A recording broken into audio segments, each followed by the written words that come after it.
اعوذ باللہ من الشیطان الرجیم بسم اللہ الرحمن الرحیم۔ شروع کرتا ہوں اللہ کے پاک نام سے جو بڑا مہربان اور نہایت رحم کرنے والا ہے۔ میرے آقا کریم صلی اللہ علیہ وآلہ وسلم کے پیارے غلاموں، السلام علیکم۔ محترم سامعین و ناظرین، آج کی اس ویڈیو میں ہم محبوب سبحانی، غوث سمدانی، شہباز لامکانی حضرت شیخ سید عبد القادر جیلانی رحمۃ اللہ تعالی علیہ کی ایک ایسی کرامت کا واقعہ بیان کریں گے کہ جس میں آپ نے مردوں کو دوبارہ زندہ کر دیا تھا۔ تو واقعے کی تفصیلات جاننے کے لیے ویڈیو کو آخر تک مکمل ملاحظہ فرمائیں۔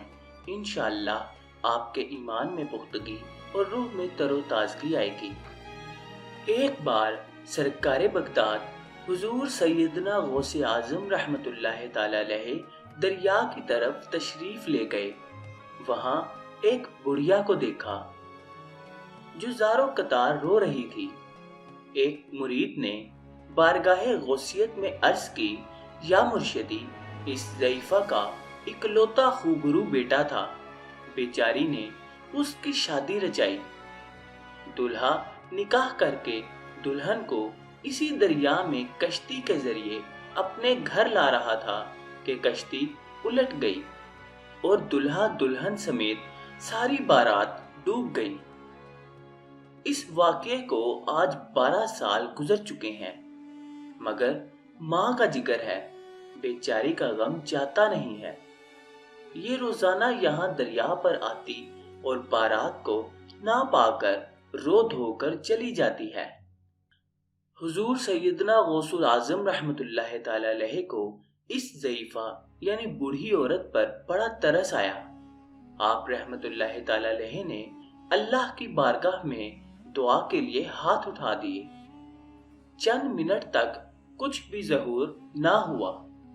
بےتاب ہو کر بارگاہ الہی میں عرض کی کہ یا اللہ، اس قدر تاخیر کیوں؟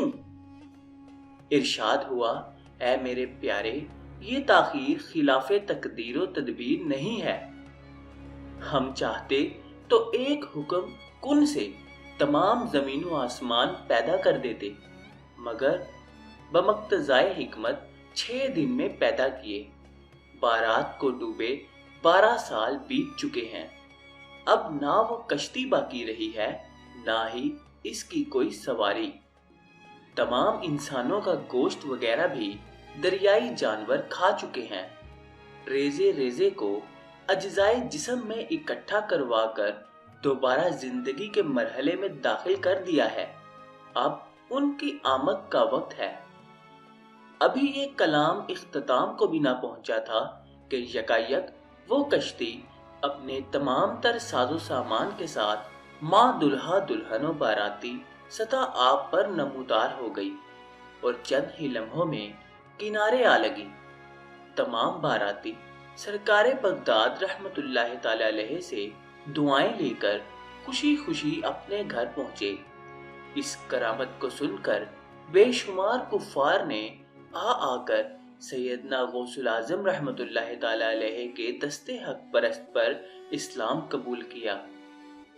بے شک موت و حیات اللہ کے اختیار میں ہے، لیکن اللہ اپنے کسی بندے کو مردے جلانے یعنی زندہ کرنے کی طاقت بخشے تو اس کے لیے کوئی مشکل بات نہیں ہے، اور اللہ عز و جل کی عطا سے کسی اور کو ہم مردہ زندہ کرنے والا تسلیم کریں تو اس سے ہمارے ایمان پر کوئی اثر نہیں پڑتا۔ اگر شیطان کی باتوں میں آ کر کسی نے اپنے ذہن میں یہ بٹھا لیا ہے کہ اللہ نے کسی اور کو مردے زندہ کرنے کی طاقت ہی نہیں دی، تو اس کا یہ نظریہ یقیناً حکم قرآنی کے خلاف ہے۔ دیکھیے، قرآن پاک حضرت سیدنا عیسیٰ روح اللہ علیہ السلام کے مریضوں کو شفا دینے اور مردے زندہ کرنے کی طاقت کا صاف صاف اعلان کر رہا ہے، جیسا کہ پارہ 3 سورہ العمران کی آیت نمبر 49 میں حضرت سیدنا عیسیٰ روح اللہ علیہ السلام کا یہ ارشاد نقل کیا گیا ہے، وَأُبْرِئُ الْأَكْمَةَ وَالْأَبْرَصَ وَأُحْيِي الْمَوْتَ بِإِذْنِ اللَّهِ۔ ترجمہ: اور میں شفا دیتا ہوں مادرزاد اندھے اور سفید یعنی سفید داغ والے کو، اور میں مردے جلاتا یعنی زندہ کرتا ہوں اللہ کے حکم سے۔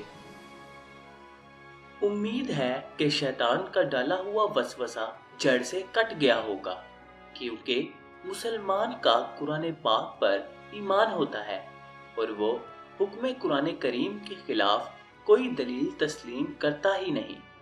بہرحال اللہ عز و جل اپنے مقبول بندوں کو طرح طرح کے اختیارات سے نوازتا ہے، اور بعطائے خداوندی ان سے ایسی باتیں صادر ہوتی ہیں جو عقل انسانی کی بلندیوں سے ورا الورا ہوتی ہیں۔ یقیناً اہل اللہ کے تصرفات و اختیارات کی بلندی کو دنیا والوں کی پرواز عقل چھو بھی نہیں سکتی۔ دور حاضر کا سب سے بڑا سائنسدان آئنسٹائن کہہ گیا ہے، میں نے ریڈیو دوربین کے ذریعے ایک ایسا کہکشاں تو دیکھ لیا ہے جو زمین سے 2 کروڑ نوری سال دور ہے، یعنی روشنی جو کہ فی سیکنڈ 1,86,000 میل سفر طے کرتی ہے، وہاں 2 کروڑ سال میں پہنچے گی۔ مگر جہاں تک کائنات کی سرحدیں معلوم کرنے کا تعلق ہے، اگر میری عمر 1 ملین یعنی 10 لاکھ برس بھی ہو جائے تب بھی دریافت نہیں کر سکتا۔ سائنسدان کے برعکس خدائے رحمان کے ولی حضور سیدنا غوث اعظم رحمۃ اللہ تعالی علیہ کی نظر کی عظمت و شان دیکھیے۔ آپ رحمۃ اللہ تعالی علیہ فرماتے ہیں، ترجمہ: یعنی اللہ کے تمام شہر میری نظر میں اس طرح ہیں جیسے ہتھیلی میں رائی کا دانہ۔ حضرت سیدنا شیخ عبد القادر جیلانی رحمۃ اللہ تعالی علیہ کا علمی مقام بھی بہت بلند ہے، چنانچہ امام ربانی شیخ عبد الوہاب شعرانی اور شیخ المحدثین عبد الحق محدث دہلوی اور علامہ محمد بن یحییٰ حلبی رحمۃ اللہ تعالی علیہ تحریر فرماتے ہیں کہ حضرت سیدنا شیخ عبد القادر جیلانی رحمۃ اللہ تعالی علیہ 13 علوم میں تقریر فرمایا کرتے تھے۔ ایک جگہ علامہ شعرانی رحمۃ اللہ تعالی علیہ فرماتے ہیں کہ حضور غوث پاک رحمۃ اللہ تعالی علیہ کے مدرسہ عالیہ میں لوگ آپ رحمۃ اللہ تعالی علیہ سے تفسیر، حدیث، فقہ اور علم الکلام پڑھتے تھے۔ دوپہر سے پہلے اور بعد دونوں وقت لوگوں کو تفسیر، حدیث، فقہ، کلام، اصول اور نحو پڑھاتے تھے، اور ظہر کے بعد قرأتوں کے ساتھ قرآن مجید پڑھاتے تھے۔ مفتی عراق محی الدین شیخ ابو عبداللہ محمد بن علی رحمۃ اللہ تعالی علیہ فرماتے ہیں کہ حضرت سیدنا شیخ عبد القادر جیلانی رحمۃ اللہ تعالی علیہ جلد رونے والے، نہایت خوف والے، باہیبت، مستجاب الدعوات، کریم الاخلاق، خوشبودار پسینے والے، بری باتوں سے دور رہنے والے، حق کی طرف لوگوں سے زیادہ قریب ہونے والے، نفس پر قابو پانے والے، انتقام نہ لینے والے، سائل کو نہ جھڑکنے والے، علم سے مہذب یعنی شائستہ ہونے والے تھے۔ آداب شریعت آپ کے ظاہری اوصاف اور حقیقت آپ کا باطن تھا۔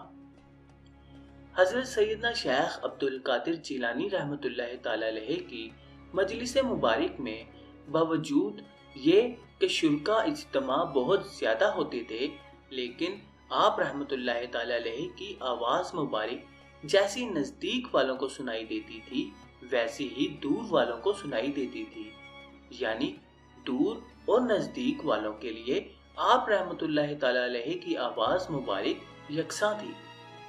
آپ رحمۃ اللہ تعالی علیہ کے علم و فضل کا یہ اثر تھا کہ جو شخص آپ کی صحبت سے فیض یاب ہوتا اور آپ کے آگے زانوے تلمس طے کرتا، یعنی آپ کی شاگردی اختیار کرتا، وہ علم و عرفان کی بلندیوں کو چھو لیتا تھا۔ سبحان اللہ۔ محترم سامعین و ناظرین، امید ہے کہ آپ کو آج کا یہ قصہ پسند آیا ہوگا۔